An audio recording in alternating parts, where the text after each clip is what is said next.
Alors que de nombreuses compagnies aériennes continuent de se montrer frustrées par les problèmes de contrôle qualité de Boeing et sa culture organisationnelle défaillante, Lufthansa, Air Canada et Thai Airways ont surpris l'industrie de l'aviation commerciale en accordant à l'entreprise un vote de confiance significatif. Cela fait suite à l'annonce par ces compagnies aériennes qu'elles avaient passé des commandes d'avions auprès du constructeur américain. Ce qui est encore plus choquant, c'est que ces transporteurs sont connus pour être des clients traditionnels d'Airbus. Alors, pourquoi ces compagnies aériennes feraient-elles un geste aussi audacieux pour travailler avec le rival d'Airbus, compte tenu de ses récents problèmes et de sa réputation à ne pas livrer les avions à temps? Déballons tout. Commençons d'abord par les annonces elles-mêmes. En Thaïlande, le transporteur national du pays, Thai Airways, est connu pour être un fervent partisan d'Airbus, le constructeur européen. En fait, il est parmi les rares compagnies aériennes à avoir opéré l'Airbus A380 Super Jumbo en Asie du Sud-Est. Donc, lorsqu'elle a annoncé qu'elle commençait un processus de renouvellement de flotte, beaucoup pensaient qu'elle commanderait des avions auprès de Airbus. Cependant, loin de là, cela a surpris tout le monde après avoir annoncé qu'il avait conclu un accord avec Boeing pour l'achat de 45 unités du Boeing 787-9 Dreamliner. L'accord inclut également une option pour 80 unités supplémentaires à l'avenir, si la compagnie aérienne le juge pertinent. En plus de cela, Thai Airways aura la liberté de convertir certaines des commandes de 787 en nouveaux avions Boeing 777X ou en la plus grande variante du Dreamliner, le 787-10. Cela montre encore un engagement envers une relation à long terme entre la compagnie aérienne et le constructeur aéronautique américain. La direction de la compagnie aérienne a confirmé que cette commande vise principalement à aider à remplacer les avions gros porteurs vieillissants de la flotte, ainsi que ceux qui sont destinés à quitter la flotte à la fin des périodes de location.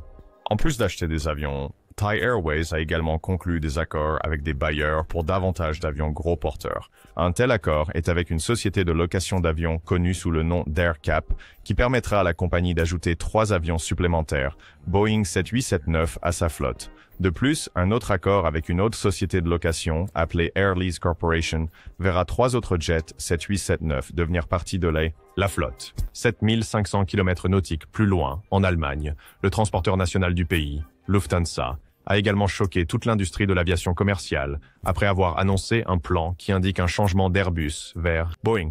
Dans le segment des appareils à fuselage étroit pour les trajets courts à moyen courrier, la compagnie a annoncé un accord avec Boeing pour l'achat de jusqu'à 100 Boeing 737 MAX. Étonnamment, il s'agit de la première commande de la compagnie aérienne pour des avions monocouloirs de Boeing en près de 3 décennies, le dernier appareil à fuselage étroit de Boeing ayant rejoint la flotte en 1995. Les experts et les analystes se sont retrouvés à la recherche de réponses sur pourquoi la compagnie aérienne, qui exploite actuellement 190 avions Airbus monocouloirs et aucun avion Boeing dans ce créneau, prendrait une telle décision. Cependant, nous y reviendrons plus tard dans la vidéo.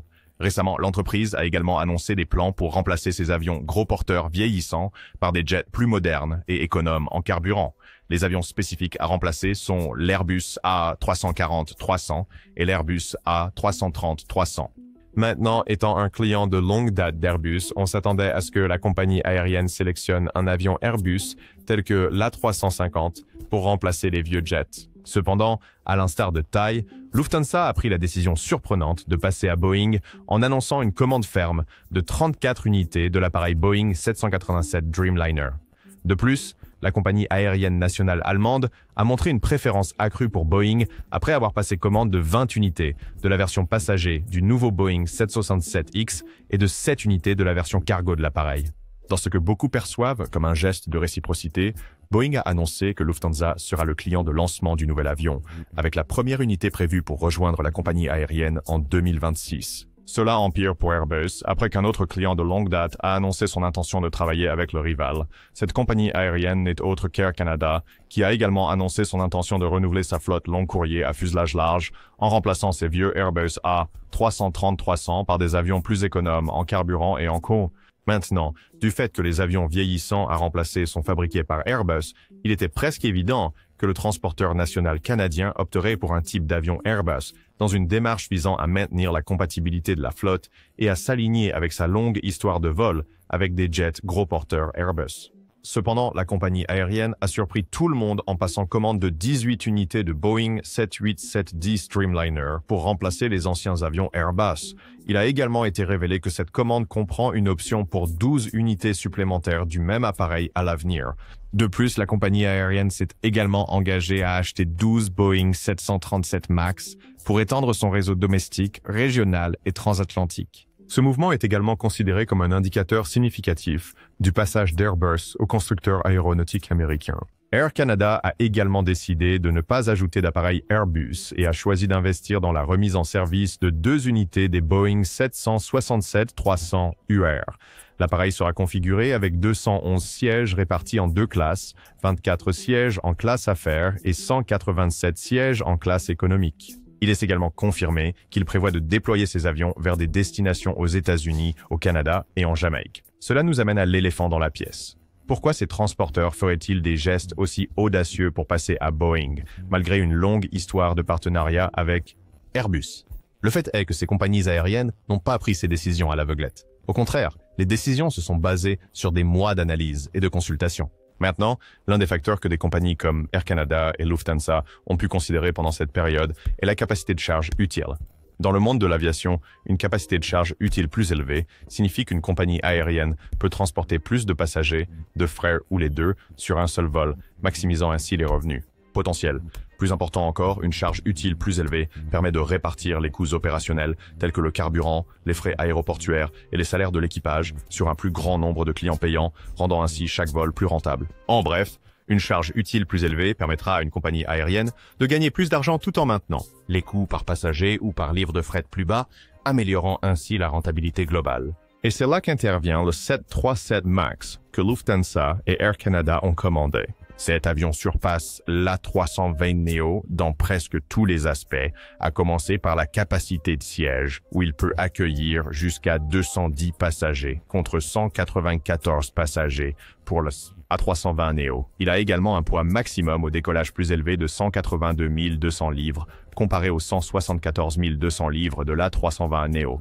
Évidemment, ces compagnies aériennes préféreraient le 737 MAX en raison de sa capacité de charge utile plus élevée, ce qui se traduit par des marges de revenus plus importantes. Un autre facteur qui pourrait avoir déclenché la décision de ces compagnies aériennes d'acheter des avions de Boeing malgré leur longue histoire avec Airbus est l'efficacité énergétique par passager. Ce terme se réfère à la quantité de carburant qu'un avion consomme par passager sur une distance donnée, souvent mesurée en miles par gallon par siège. Maintenant, voici le hic. Sur le papier, un avion de ligne pourrait sembler inefficace. Cependant, il existe d'autres facteurs qui peuvent le rendre efficace à long terme, et l'un d'eux est la capacité en siège, comme c'est le cas avec le 737 MAX par rapport à l'A320neo. Vous voyez, il a été rapporté que cet avion consomme environ 2% de carburant de plus que l'A320neo. Cependant, il compense en accueillant entre 5 et 7% de passagers en plus lorsqu'il est configuré avec la même zone de siège. Le passager supplémentaire que le B737 MAX transporte contribue à réduire la consommation de carburant par passager, le rendant plus attrayant pour des compagnies aériennes telles que Lufthansa et Air Canada. Il est également possible que ces compagnies aériennes aient pris en compte le facteur d'autonomie lorsqu'elles ont pris une décision entre le 737 MAX et ses alternatives dans le marché.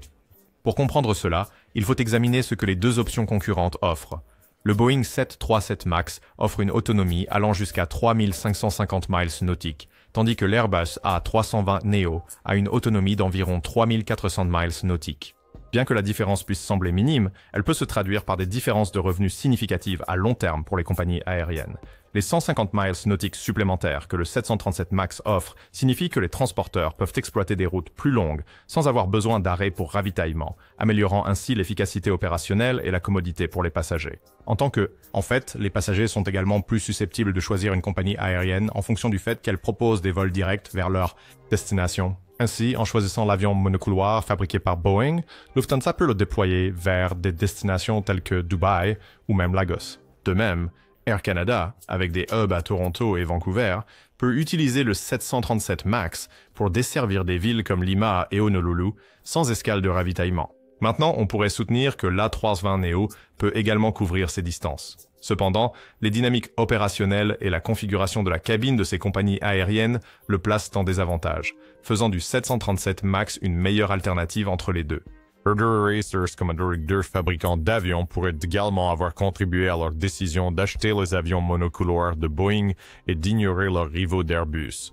Maintenant, un coup d'œil rapide au carnet de commandes d'Airbus montre que le constructeur d'avions doit encore livrer un impressionnant total de 7128 appareils de la famille A320, D'un autre côté, le carnet de commande de Boeing pour le 737 MAX s'élève à 4 765 unités. Maintenant, supposons qu'Air Canada et Lufthansa veulent le nouvel avion pour répondre à la demande croissante de passagers aériens. Il est évident qu'ils allaient sélectionner les avions de Boeing. Cela est dû au fait que le constructeur aéronautique américain a proposé des livraisons plus rapides, tandis qu'Airbus avait un carnet de commandes plus important à remplir avant de pouvoir même atteindre les deux compagnies aériennes. Cela signifiait qu'Airbus se retrouvait une fois de plus laissé de côté, tandis que Boeing remportait une grande victoire en s'emparant des deux clients de longue date d'Airbus. Portons maintenant notre attention sur le segment des gros porteurs et examinons les facteurs qui auraient pu pousser Lufthansa, Thai Airways et Air Canada à pencher vers Boeing et à négliger leur fournisseur d'avions de longue date, Airbus. Dans ce cas, l'efficacité énergétique a également pu jouer un rôle significatif en penchant la balance en faveur de Boeing, étant donné que le 787 consomme environ 1,5% à % de moins de carburant que l'A350 lorsqu'il transporte la même charge utile. Prenez l'exemple d'une compagnie aérienne qui exploite à la fois le Boeing 737-9 et l'Airbus A350-900 sur une route de 6000 milles nautiques. Si la 350-900 consomme environ 5500 gallons de carburant pour le voyage, une économie de carburant de 1,5% à 2% avec le 787-9 signifierait qu'il brûle environ 80 à 110 gallons de moins, portant sa consommation totale de carburant entre 5390 et 5420 gallons pour le même trajet. Au cours d'une année, avec des centaines de vols, cette différence pourrait permettre à la compagnie aérienne d'économiser des milliers de gallons de carburant, ce qui se traduirait par des millions de dollars d'économies. Dans une journée où les compagnies aériennes cherchent à économiser du carburant en utilisant les avions gros porteurs les plus économes en carburant, la meilleure option pour elles était l'avion fabriqué par Boeing, les appareils. Un autre facteur qui a pu contribuer à ces transporteurs de prendre la décision de passer à Boeing est l'engagement récent de la société à corriger sa trajectoire et à adopter la qualité et la sécurité dans ses opérations, ainsi qu'à rétablir et maintenir une culture organisationnelle positive. Voici la chose.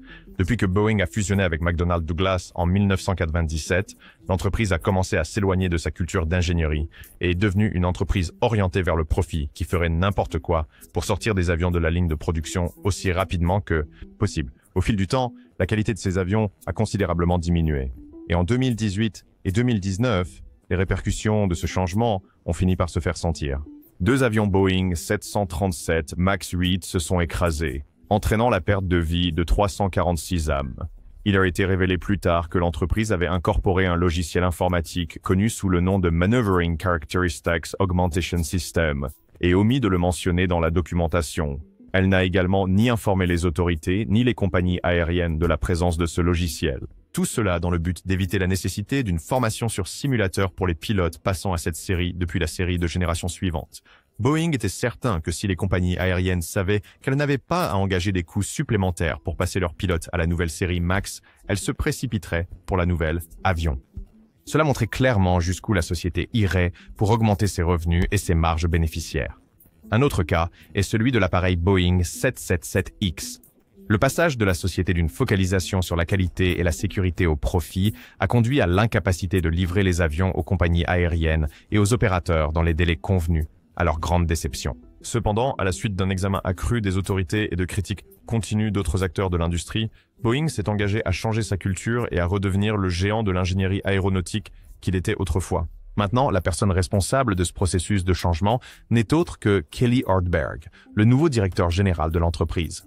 Déjà, Ortberg a confirmé qu'il se concentre sur le fait de guider l'entreprise à travers ce qu'il a qualifié de changement culturel fondamental et une amélioration de l'exécution disciplinaire de l'entreprise sur les engagements des nouvelles plateformes et surtout construire un nouvel avenir pour l'entreprise. Avec cet engagement, il est probable que Lufthansa, Air Canada et Thai Airways aient gagné confiance en l'entreprise, auraient par la suite passé des commandes pour plusieurs avions. Il est de plus en plus probable que si Boeing tient parole et redevient une entreprise axée sur la qualité et la sécurité, elle attirera encore plus de compagnies aériennes, augmentant ainsi ses chances de récupérer la part de marché qu'elle a perdue au profit d'Airbus pendant la période où elle a été aux prises avec les problèmes susmentionnés. Malheur, il se trouve qu'Airbus lui-même pourrait avoir contribué au changement des trois compagnies aériennes vers son rival. Comment cela a-t-il pu se produire ?